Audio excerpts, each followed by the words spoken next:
অনেক বড় এক কোম্পানি হঠাৎ করে ব্যবসায় লোকসান করে বসলো। দুপুরবেলায় সেই কোম্পানির কর্মচারীরাই বাইরের ক্যান্টিনে লাঞ্চ করে ফেরার সময় অফিসের প্রবেশ মুখে একটা নোটিশ দেখতে পেল। নোটিশে কি লেখা ছিল জানেন? নোটিশে লেখা ছিল, আমাদের কোম্পানির লোকসানের জন্য যে ব্যক্তিটি দায়ী সে গতকাল মারা গেছে। সেমিনার রুমের একটা কফিনে তার লাশ রাখা আছে।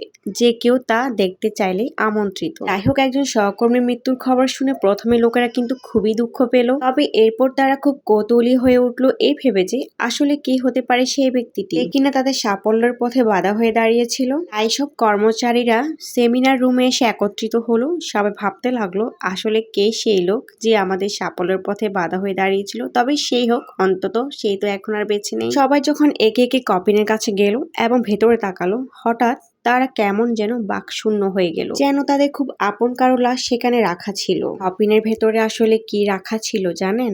কফিনের ভেতরে রাখা ছিল একটা আয়না। আর যে ব্যক্তি আয়নার দিকে তাকিয়েছিল সেই ব্যক্তি কিন্তু তার নিজের চেহারাটাই দেখতে পাচ্ছিল। আর আয়নার এক পাশে একটা কাগজে লেখা ছিল, তোমার সাফল্যের পথে বাধা দিতে সক্ষম শুধুমাত্র একজনই আছে গোটা পৃথিবীতে। সেই ব্যক্তিটা হচ্ছে তুমি নিজেই। তুমি কিন্তু সে একমাত্র ব্যক্তি যে তোমার জীবন পরিবর্তন আনতে পারো, নিজেকে সুখী করতে পারো। তোমার জীবন তখন বদলে যায় না যখন তোমার অফিসের বস বদলায়। তোমার জীবন কিন্তু তখনই বদলাবে যখন তুমি নিজে বদলাও।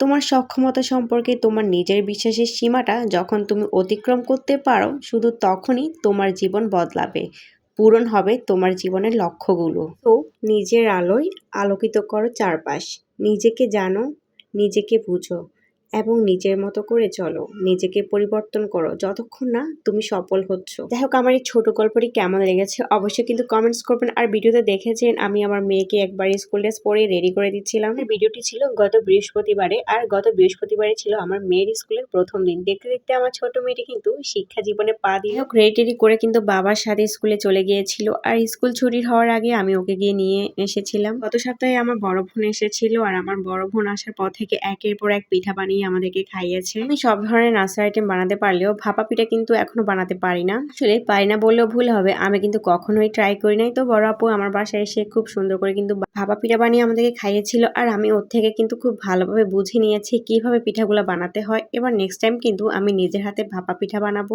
এর সিজনে এসব পিঠা পুলি না খেলে কিন্তু একদমই ভালো লাগে না। আর ভাপা পিঠা আমার খেতে খুব ভালো লাগে। বিয়ের পর থেকে কিন্তু প্রত্যেক বছর শীতে আমার শাশুড়ির হাতের ভাপা পিঠা খাই। ওনার হাতের ভাপা পিঠা খেতে আমার অসম্ভব মজা লাগে। খুব সুন্দর করে উনি পিঠা বানায়। তবে এবছর যেহেতু আমার বেবি ছোট, এই জন্য আর গ্রামে যেতে পারি নাই, সো শাশুড়ির হাতের আর ভাপা পিঠাও খাওয়া হয়নি। তবে আমার বোন খুব মজা করে বানিয়েছিল। যাই হোক, ভিডিওটি ছিল এই পর্যন্তই। ভালো থাকবেন।